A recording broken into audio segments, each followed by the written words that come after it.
Everyone. Thank you for joining us for the finale episode of Young Impact Leaders of India series, brought to you by New Socia. I'm Ronsula Coutinho, head of New Socia Academy. While participants are still joining in, I will take a moment to talk about New Socia. New Socia is an impact advisory and strategic CSR design company driven with the dream of enabling a responsible society. The Young Impact Leaders series is an initiative of the New Social Academy to bring to you experiences of young and inspirational leaders who have made some bold moves and created larger scale impact in their careers. The session will have two parts: a discussion between the panelists, followed by Q&A from the audience. I request all of you to please feel free to send in your questions as and when you have them using the Q&A box at the bottom of the screen. We will try and take as many towards the end. I now invite Manju Menon, CEO of New Socia, to take this session forward. Thank you, Ronsila, for this introduction. I am very pleased to welcome our guest speaker for today, Ms. Ritika Gandhi. Thank you, Manju. Yeah. Thank you. Thanks for having me. So, before we start the discussion, I would like to give a very brief introduction about Ritika, because there is a lot of things that I have to there. The journey will uncover as we speak, take this conversation forward. For the sake of the participants today, Ritika has a background in product styling and accessories from NIFT Delhi. For almost a decade, she has been part of Titan watch design team and watch innovation team, where she has decided to switch her path to social impact. So for the last 7.5 years, she has been part of the CSR team of Titan Limited. She has instituted the Design Impact Awards, a grants program which supports product design for social impact. And for this initiative, she was also nominated for the Outstanding Titanian Award. She has studied strategy and sustainable enterprises from IIM Bangalore. In her current role as Manager CSR at Titan, she also leads the Indian Heritage Arts and Crafts vertical and develops their CSR strategy. So we are bringing before you a very inventive thinker who always look forward to envisioning and developing innovative initiatives by infusing design thinking into whatever she does. So thank you again, Ritika, for joining us today. And as I was mentioning to you, we have a mix of professionals and a lot of students who have shown interest in hearing you today.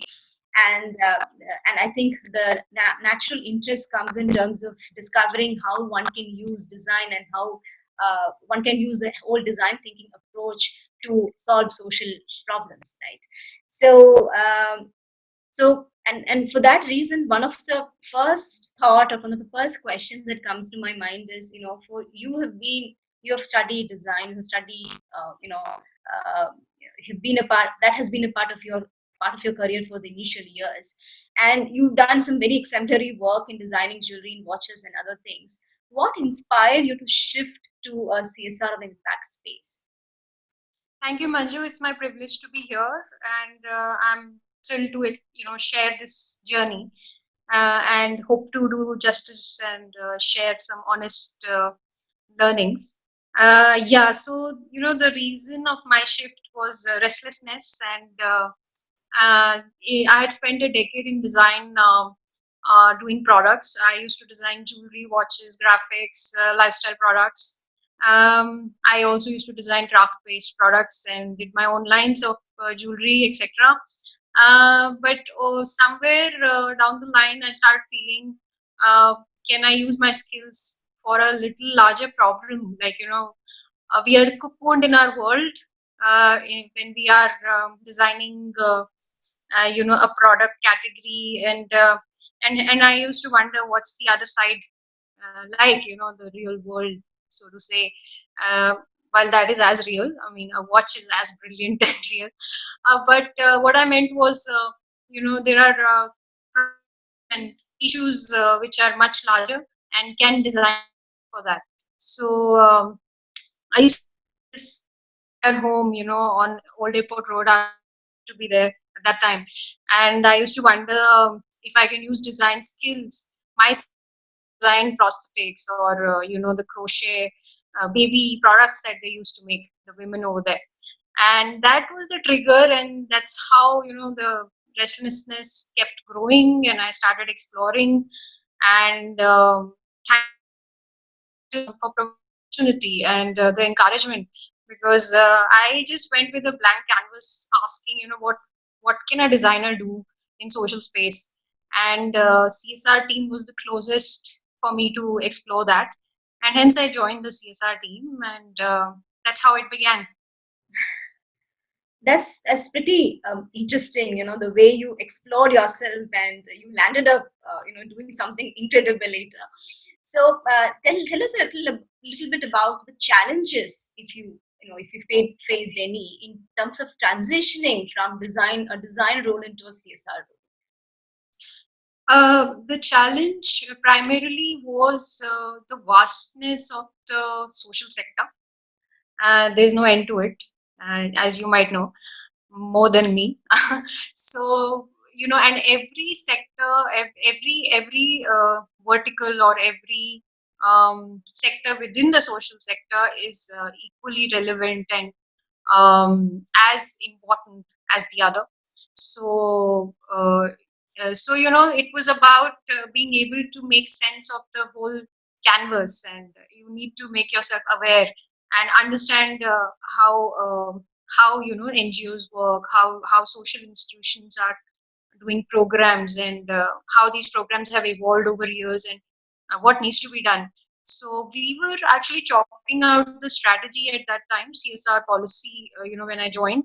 And it was about creating clarity for ourselves. Our team was new, and it was a newly, while Titan has been in CSR space since its inception. We've always had the social outlook to whatever we do. But the CSR function as such was predominantly created after the act. No, sorry, before the act, 2 years before the act came in, which is the Companies Act CSR, which mandates CSR spend. Okay. So I think then you also have been a part of the team which kind of conceptualized a policy and kind of decided what all need to be done in the ambit of CSR, and and have contributed to that. That's really interesting. One of the very interesting initiative that I have come across in Titan is this flagship program called Design Impact Awards, and I know that you were also nominated as Outstanding Titanian for driving that whole initiative. Um, can you speak? Can you tell us a little more about this Design Impact Award, which I think has done something very extraordinary out there? Please tell us a little more about it.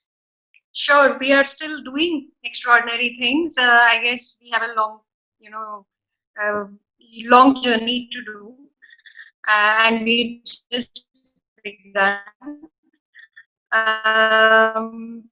It is basically a grants program for product design social impact, and it is grants which are given for milestone driven. And so this program was envisaged, essentially on the brief that our board committee of CSR gave us to pursue design in social space. It was their vision because Titan is a design company, quintessential design company. How can you use design in the social space? That was the brief given, and hence the focus also towards product design over here, because we are a product company as well. So leveraging the two, and leveraging the Tata values of transparency. So you would see that in the way we engaged with the partners, with the participants, with the jury. So there was a very judicious process of jury, and we received around close to 993 applications, while we were just expecting 250. It was a very good response. It was probably the largest grant in the country available for product design. And just to give you a brief, why product design also, because hardcore tangible product design requires much more support than softwares or web solutions, because the infrastructure required and the prototyping that is multiple rounds is really humongous. So there's a lot of need over there. Um, so hence product design. So give you an example of a product here. Like one of our winners is Anupat, which is a medical device which does 8 tests, and that medical device fits in your palm. So it's called a lab in your palm, and it can be taken to remote areas. Whereas otherwise, if you were to conduct those tests, you would need a setup of 2 to 3 crores and a lab. And in our country, even tier 3 cities don't have such labs, so forget about rural landscape. So in the under the DIA project, design impact project, this device was firstly, the second version of the device was researched on and prototyped and made into a final design. Second, they applied for certifications, uh, which is again a very long drawn process in medical devices. And third, we're going to reach out to 60 clinics or 60 institutes, orgs. Basically 60 devices will be implemented on ground, doing tests for 25,000 people. So this is how the project looks like, and this is how an innovation. There are other innovations. We had 8 winners out of the 993, and it was a long process of evaluation with 50 plus jury members and engagement of participants at multiple levels. Like we engaged our quarterfinalists, which were around 100 people. Then we engaged our semi-finalists, which were around 47 people.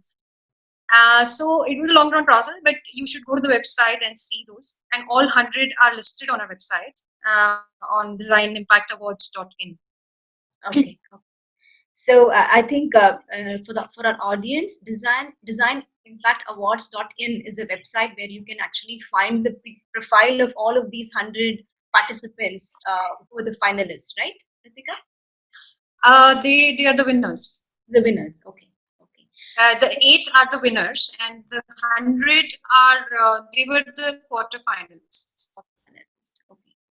So, Yeah. what are your next plans? What are the other things that you're planning in terms of taking ahead this whole whole idea of the using design into product productivizing design for social impact? What are the next plans for that? So next in design impact, while we would continue to have the next edition, possibly basis how these grants are doing on ground and what kind of impact are we making, but we wanted to enlarge the program into a movement. And so the next is actually the design impact movement, which is about facilitating young minds to design for social needs. And how do we do that?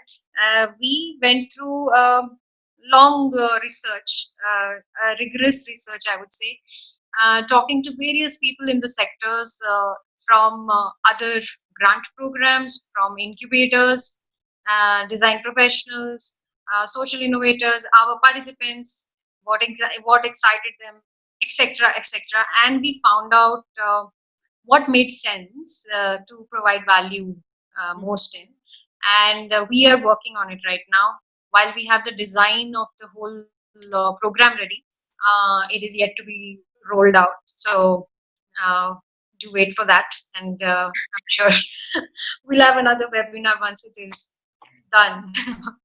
We would love to have that, Ritika, and I'm sure a lot of that's going to be a brilliant, extraordinary, what you say, platform for a lot of young minds out there who would want to use their skills and their thoughts for creating social impact out of their own intelligentsia and their own skill sets, right?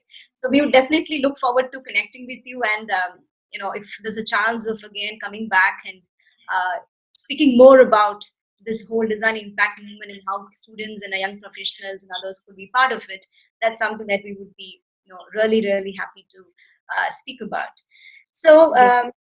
so when we speak about, one thing that I understand, Ritika, is that there is this entire idea of design impact award. This is like a whole entrepreneurship project that came out of the CSR team inside Titan. So that definitely gives an a direction that there's a lot of things that are happening within the company, and there is a lot of freedom given to you in terms of designing some of these initiatives. So, what, according to you, are some of those factors that strengthen the spirit of entrepreneurship or intrapreneurship within an organization? Yeah, just to let you know, Manju, I think this program was possible only because of the mentorship of the senior management at Titan, and also also my external mentors and the team that has worked on it. So I just want to credit, the relevant people without whom this wasn't possible, and hence, of course, the aspect is about empowerment that you know. Uh, a company can possibly give to people, which can help come out with new initiatives, exciting initiatives. And the other aspect for encouraging entrepreneurship is to actually encourage people to own up initiatives. So take the name and the blame of everything, and let them take it. And the other aspect is the trust and the recognition. So, and you have to treat people differently. Not everyone is same. So, that, and then letting people do what they want to do and leveraging their strength, aspects that can actually create entrepreneurship. Yeah, That's great. Titan provides that culture. Yeah, I think that's because I think coming up with DIA, which, as you were explaining, with 900 odd participants, and that's a huge exercise ground, and then making sure that you're picking up the most, or rather the, I mean, it would have been very difficult to actually, what do you say, not pick up somebody from there, right? I mean, all of them, they might have been very good. So, I mean, so that requires a lot of trust and confidence on the people who are driving it to, really make sure that that happens. So today, as you know, we have several young aspirants joining us today, and would you like to share some nuggets of wisdom about infusing design thinking and innovation into envisioning and designing initiatives? So how do we do that on the ground in a very practical way? Design thinking as a process is essentially it starts with user understanding, and it's about human-centered design. And the rest of the process follows, which is about ideation, then you prototype, the problem definition, which comes before ideation, and then you test it. So I think the similar approach can be followed and should be followed for designing a social impact program as such. So, for example, you have to understand your community, and for design impact awards, for example, I can share that the community was of innovators and product designers, and the community was of social entrepreneurs.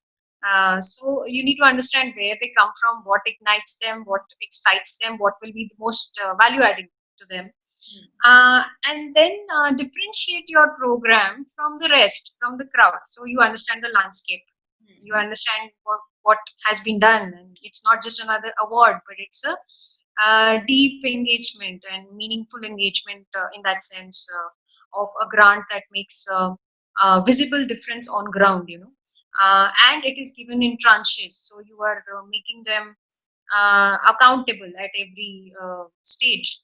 So and we are also doing capacity building. and hence, so it's a deep engagement sort of a program, and hence I would say, you know, that's how it is following the design thinking process of empathizing what makes the best value for the community of designers, innovators, social entrepreneurs in this case. And we are learning from our mistakes, learning from what could have been better.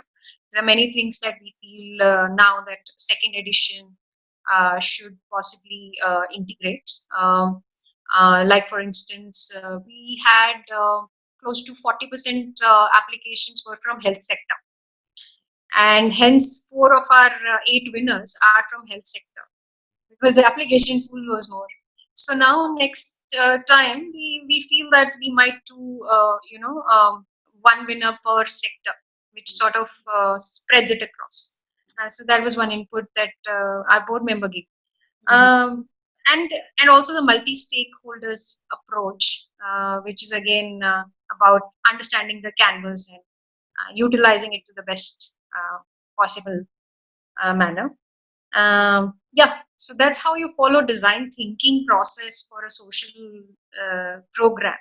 I gave an example of this program because we're talking about this program, but uh, this is such a process that, I mean, it's relevant in every design solution. So So that's actually, what you said is a very interesting point there, because traditionally when we speak, or rather I think the whole concept of using design thinking approach into designing social initiatives is still not a practice which is widely found in the sector per se. So I think probably there are few companies, few social enterprises which might be following a very structured way of using design thinking as an approach for designing initiatives. But I don't know how many. I mean, I'm not sure how many nonprofits are really doing it in that way. So, what exactly do you think is what could be the constraints probably? So, in actually not using it, is it more to do with not knowing about the process, or is it about a hesitancy, or rather a disconnect? What do you think it is? so I think, Manju, we feel that we know our community already, and that's where we come from.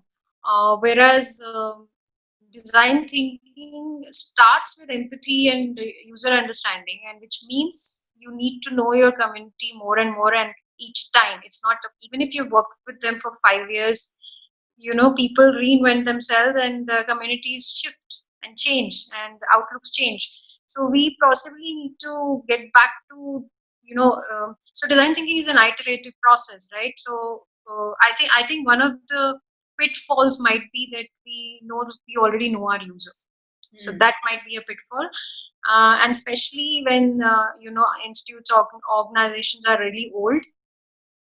In the social sector, they might know the community very well. Yes, they would know, but it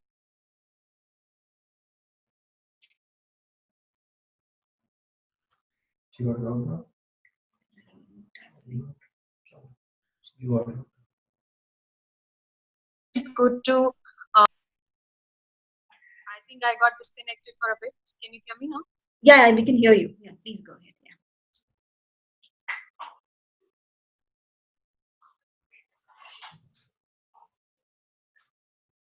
We can hear you, Ritika. Yeah, we can hear you. Yeah, please go ahead. Uh, so I think that's one pitfall, and I think the strength to be able to reinvent, your solutions. Also, I feel owing to the nature of the sector and the challenges, sometimes you bend towards certain trends, or certain asks of funders possibly. I think that's another pitfall that might be happening. So you need to be true to your process, and you need to be true to your findings of the community and the needs of the community. I think that's the way forward. Yeah. So we have several questions, and in some of these questions, like you kind of partially answered, right? Like how do you use design thinking approach for impactful social work, impactful work among NGOs and CSR programs. So I would want to ask one specific question, which I find it very interesting. So as you were mentioning that you had received some 900 plus applications against an expected 250 applications, which is kind of an indication of great untapped potential out there, right? So is there an opportunity for more companies to come together to expand the scope of design impact award kind of an initiative? Definitely. In fact, um, we would like it that this initiative takes wings of its own, and we have people supporting it. Who are from outside of Titan as well, as funders, as sponsors, and we could possibly modularize our offerings, and people can pitch in, which they most connect with, for example. And that is definitely in the plan, and we will be doing that in the next 2 years time. Yes, it should take wings of its own, and it should become a broader platform for anyone to contribute rather than confined to us. Hmm. Yes. I have one other question here, Ritika, from the audience. That how would you design CSR programs and use design thinking as an approach for helping to save those dying traditional Indian tribal art and handicrafts? Because I think that's one area that you have been personally involved in. So, what do you think are some of the quick things that we could probably think of reviving them?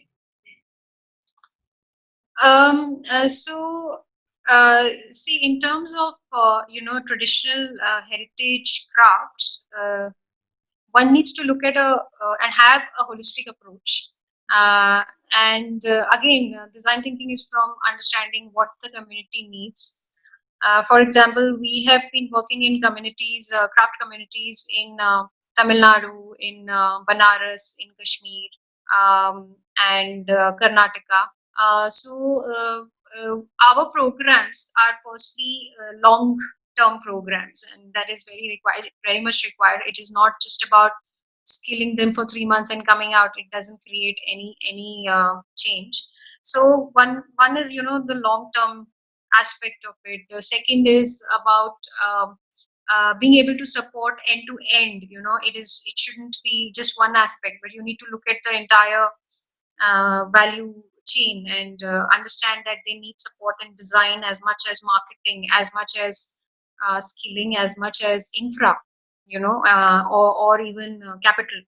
So understanding that, and then designing a project which integrates all these needs, and hence and then keep course correcting, bring the best of minds to work in the craft communities. And we have fabulous people who are dedicated to crafts, and from design sector, from marketing, and then also join the dots, like the because of COVID, in fact, there are a lot of people who have come together to form groups, and form movement sorts for handicrafts, and there are so much there's so much of networking that is happening to help each other.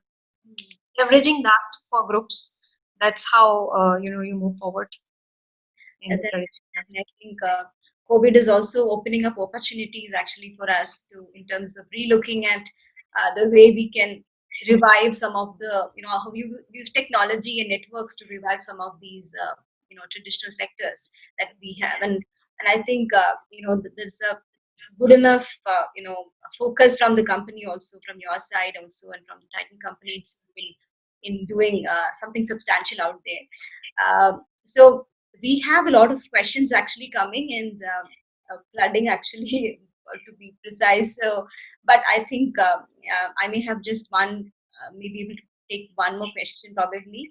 Um, would you like to give some quick advice to somebody who's starting out with a business venture with a social cause? What are the some quick things that um, you might want to share? Right. So I think the biggest good that you can do for yourself is to learn from others' mistakes, and hence just talk to as many people, as many entrepreneurs that you can. It's a small knit community, and you can easily find them. And I'm sure, and also willing to help. People are willing to help each other because of the intent that is common of making a social impact.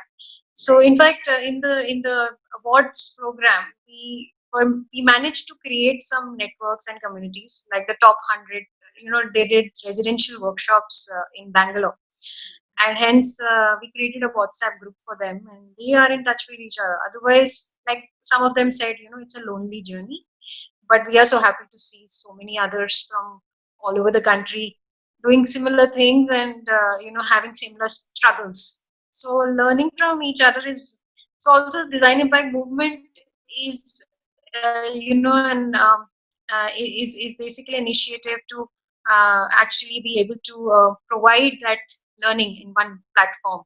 And so you're not you save a lot of time, and you get a lot of inputs right in the beginning. So and you're also connected to a community. So that's basically what we are up to, sort of. Yes. Lovely, lovely, Ritika. I think I would want to have this conversation going going on and on, because there are a lot of things that we can discuss, and I'm sure our audience also would want to hear more from you. And I think we must come back again to speak about the design impact movement that you are conceptualizing and you're going to plan and launch very soon. But for now, we are concluding this particular conversation because we ask 30 minutes from everyone, and I think we have to respect their time as well. So, for my young friends there, as beautifully said by Ritika, I mean, infusing design thinking into your working, paying attention to the restlessness in your mind, listening to your inner voice, listening to your heart, and never ever leave your heart behind. I think that's something that Ritika has been doing, and I think the outcome is beautiful in terms of coming out with initiatives like Design Impact Movement and Design Impact Awards. So I hope several of you listening there would drive a lot of inspiration from her journey. So today, we mark this session of the series of the Young Impact. Opportunity to thank everyone who has joined us today. Special thanks to Ritika for taking out time late evening to be with us and sharing your journey with us. Thank you so much. Thank you so much for having me, and it's my privilege. So, for the audience, for those who are listening to us today, we are going to come back on 1st of July with another interesting experience for you. That's a surprise from our side. So do keep following us on LinkedIn, Twitter, and Instagram, and keep regular updates from our side.